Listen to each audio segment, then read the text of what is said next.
I'm Dr. Scott Saunders, and this is everything you need to know about probiotics in 5 minutes or less. Probiotics are bacteria, specifically bacteria from the colon. Colon bacteria is essentially poop. So when you're eating a probiotic, those pills that you're taking are poop pills, quite literally. What do you get from that? Well, probiotics are very important for the function of our bodies. We don't realize it that our brains need our probiotics in order to function properly. They can take bacteria out of a happy person's colon, put it into a depressed person's colon, and make that person happy, make the depressed person happy. People who are overweight, they can take bacteria out of a skinny person's colon, put it into the fat person's colon, and make them skinny. It's amazing what a difference the bacteria in our colon makes in our health. So much so that one doctor surmised that the purpose for the existence of our bodies is just to house our bacteria. All we are is organisms or a home for our bacteria. But actually, our bacteria are a part of us. It's not that they're separate. It's that we are part of them. They are part of us. We feed them. The food that we feed them is called prebiotics or fiber. The things that we don't digest, that we don't absorb, goes down into the large intestine, and then our bacteria digest it and absorb it and use it for food, and they grow from that. And they produce things that actually help our bodies to function well.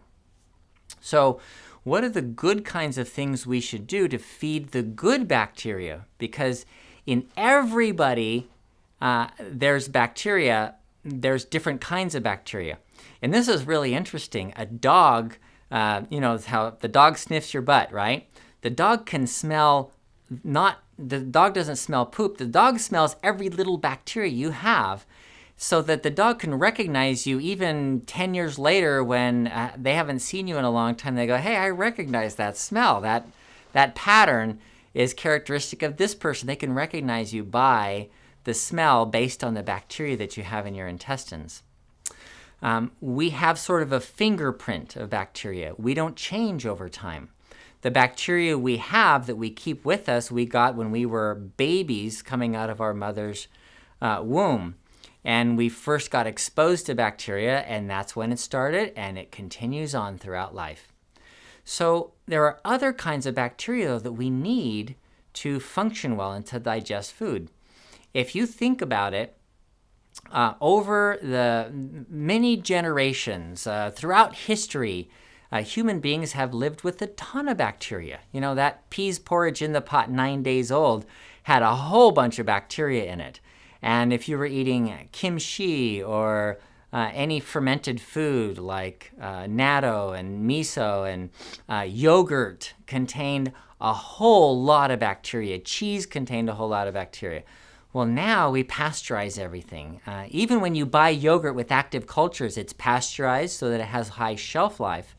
And then they put a little bit of bacteria in it so that it says with active cultures in it. You're not really getting a lot.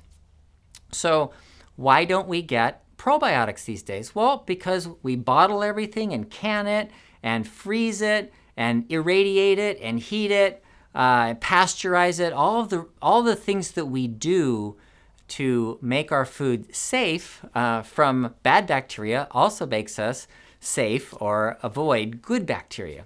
So how do we get the good bacteria? Well, we take pills. We take probiotic pills. And that's one way, and that's probably a start. It's been shown that you can take a probiotic and that bacteria will grow in your large intestine for up to 2 weeks. So they're not there forever, but they can be there for a while.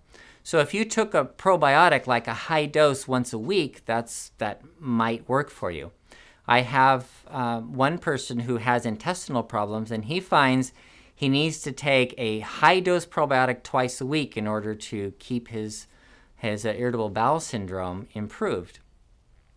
So it depends on the need, but basically we do need probiotics. The bacteria are not going to stay in our intestines, and we're not going to get them from our food because we don't eat foods that contain high amounts of bacteria.